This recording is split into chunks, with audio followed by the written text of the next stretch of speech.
La provincia di Pordenone vanta una sorprendente varietà di ambienti naturali.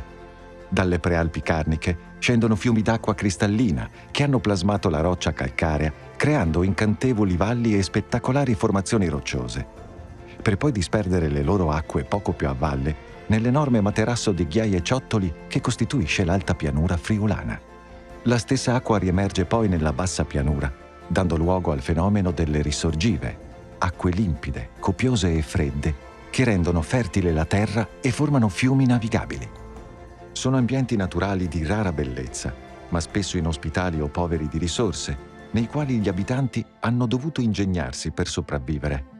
Proprio per questo, nel corso dei secoli, essi hanno dovuto fare di necessità virtù e sfruttare quel poco che il territorio offriva per costruire per sé e le proprie famiglie una vita dignitosa.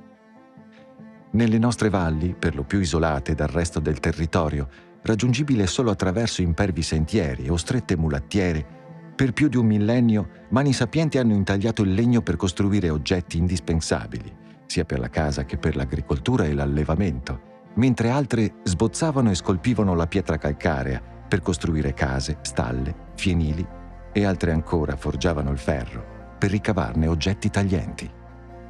Dal tagliamento all'ivenza, dalle montagne alla bassa pianura, ogni territorio ha sviluppato peculiari ingegni, abilità e competenze. Questi, tuttavia, per lo più permettevano un mero livello di sussistenza, per cui per molti l'unica via di uscita che si prospettava era quella dell'emigrazione.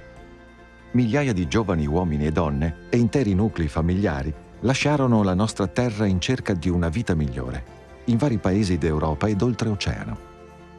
La loro laboriosità e inventiva furono apprezzate nei settori più diversi e poterono così non solo offrire un futuro migliore alle loro famiglie, ma anche contribuire all'emancipazione delle singole comunità di provenienza, finalmente affrancate da una vita di stenti.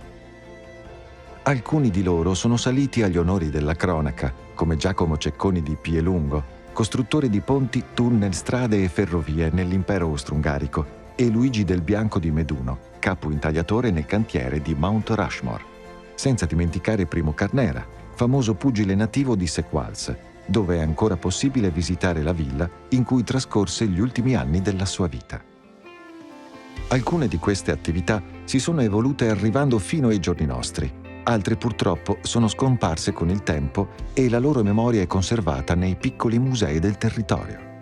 Partendo da est, lungo i fiumi Tagliamento e Meduna, si trova la terra dei mosaicisti e terrazzieri. Questa attività affonda le sue radici nell'epoca romana e nella tradizione bizantina, e da sempre si nutre anche della presenza di un'enorme quantità di ciottoli colorati provenienti dal greto dei fiumi Tagliamento, Meduna, Cellina e Cosa. Furono i friulani di questa zona ad arricchire i primi pastelloni e terrazzi veneziani con i colori e le forme dei ciottoli dei loro fiumi. La loro presenza è documentata a Venezia almeno dal 1400. Dall'800, con il declino di Venezia, quella che era per lo più un'emigrazione stagionale si trasformò in una permanente, orientata dapprima verso i paesi europei, per poi estendersi al resto del mondo a partire dalla fine dello stesso secolo. L'Ottocento è anche il secolo in cui l'illustre sequalsese Giandomenico Facchina mise a punto la tecnica a rovescio su carta, che permise di ridurre notevolmente tempi e costi di realizzazione, contribuendo così a ridare lustro e dignità a questa antica arte. Possiamo trovare opere realizzate da questi artigiani artisti in molti paesi del mondo, ma essi non trascurarono certo di abbellire anche i loro luoghi di origine. Oggi la tradizione continua anche grazie alla Scuola Mosaicisti del Friuli di Spilimbergo, punto di riferimento mondiale per l'arte musiva, e ai più di 60 laboratori di mosaico attivi nella nostra regione. Ci spostiamo leggermente più a ovest nella zona di Maniago, dove già dalla metà del 400 le copiose acque del torrente Colvera furono sfruttate dalla popolazione per azionare i magli a testa d'asino per forgiare utensili in ferro, usati soprattutto da agricoltori e boscaioli. Solo pochi secoli più tardi si passò alla realizzazione di utensili più piccoli di uso quotidiano in piccole officine casalinghe, fino alla nascita del Coricama, primo grande stabilimento industriale fondato nel 1907. Dal 2007 l'edificio storico ospita il Museo dell'Arte Fabbrile e delle Coltellerie, che illustra un percorso che va dagli antichi saperi alle tecniche moderne di lavorazione del ferro, per la creazione di strumenti da taglio e affini, oltre ad esporre una collezione di oggetti taglienti antichi e moderni made in Maniago. Dopo un periodo di crisi dovuta alla concorrenza delle industrie asiatiche, oggi le aziende maniaghesi hanno saputo reinventarsi, puntando sulla qualità e ampliando l'offerta dei loro manufatti.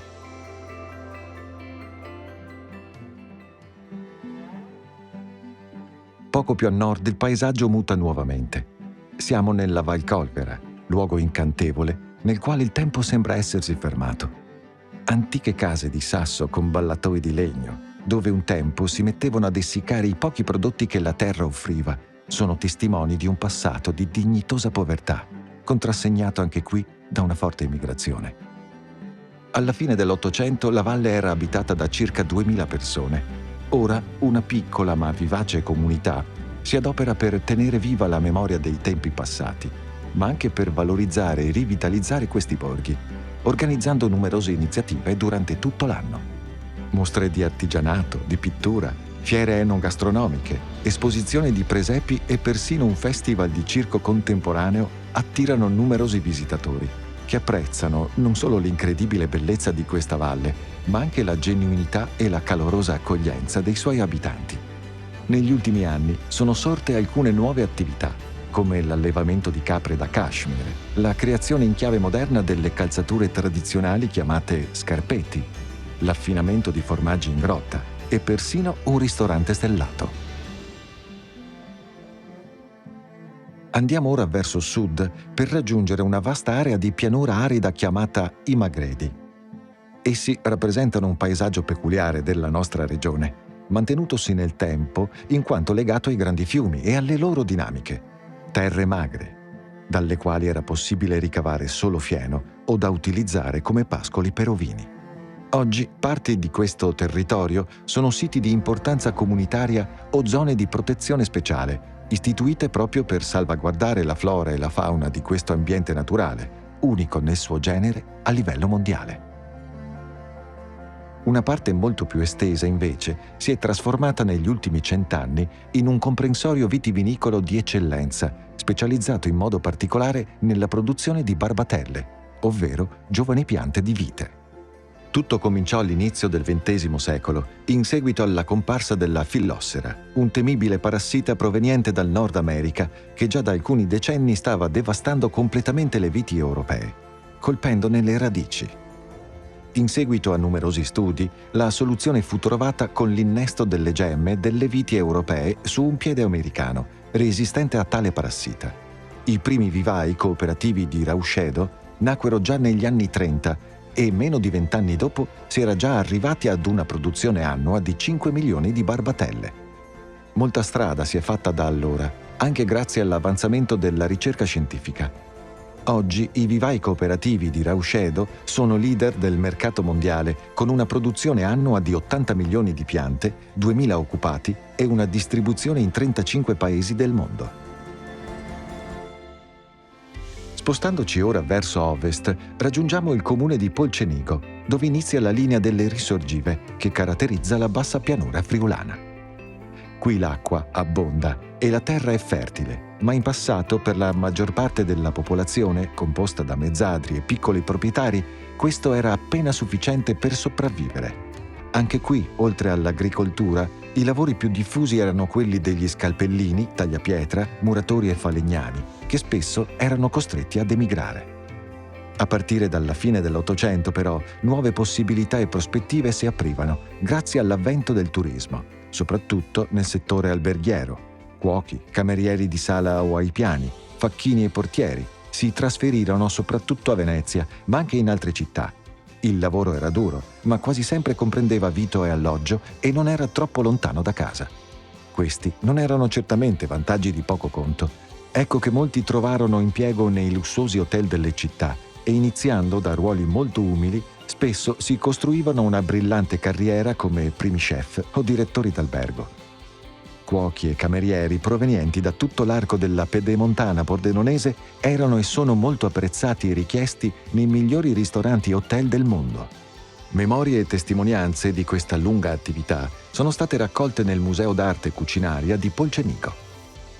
Oggi, dopo un periodo di relativa crisi, si riscontra una nuova vitalità economica, soprattutto nel campo dell'enogastronomia e della ristorazione, che si è concretizzata nell'apertura di nuove attività legate ai prodotti del territorio, come un birrificio, una distilleria e una linea di prodotti a base di zafferano coltivato localmente. Infine ci spingiamo più a sud, nella bassa pianura friulana, dove a partire dall'Ottocento, in un territorio fino allora prevalentemente agricolo, sorsero le prime filande per la lavorazione della seta e del cotone. Nella zona di San Vito al Tagliamento, piccolo borgo medievale presso il fiume omonimo, grazie all'Associazione Agraria Friulana e all'iniziativa di alcuni imprenditori locali, si sviluppò l'intero ciclo di produzione della seta, dall'allevamento dei bachi alla filatura, e diventò uno dei centri di avanguardia del settore quando furono create le prime filande a vapore della regione. Nelle filande c'erano soprattutto donne che, lavorando in ambienti malsani, con paghe bassissime e turni estenuanti, davano il loro contributo ai magri bilanci familiari. A partire dagli anni 60, con la concorrenza della Cina e la nascita delle fibre sintetiche, cominciò il lento ma inesorabile declino dell'industria tessile. L'ultima filanda a chiudere, nel 1974, fu proprio quella di San Vito. Dopo un periodo di abbandono, l'edificio è stato accuratamente restaurato e trasformato in sede di una scuola moderna e funzionale, il liceo Le Filandiere. Anche l'ex essiccatoio Bozzoli è stato recentemente recuperato come spazio per ospitare esposizioni d'arte e altri eventi culturali, mantenendo viva la memoria di una parte importante della storia locale. Oggi San Vito al Tagliamento offre ai suoi visitatori un centro storico ben conservato, delimitato dalle due torri Raimondo e Scaramuccia, che racchiude preziose testimonianze storico-artistiche quali la chiesa di Santa Maria dei Battuti, con i suoi meravigliosi affreschi, e il teatrino settecentesco proprio sopra l'antico palazzo comunale. Ma San Vito è anche sede di un moderno consorzio industriale, denominato Ponte Rosso Tagliamento, che promuove lo sviluppo economico e industriale del territorio, coniugando il meglio dell'innovazione tecnologica con la continua ricerca per garantire un'elevata sostenibilità ambientale. Natura, storia, arte, enogastronomia, tradizione e innovazione.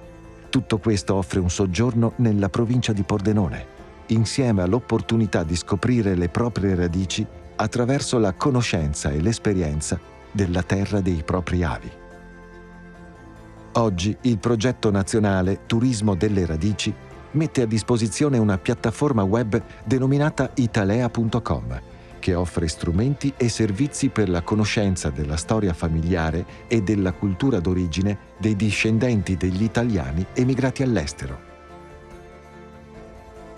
Le radici profonde non dubitano mai che la primavera arriverà.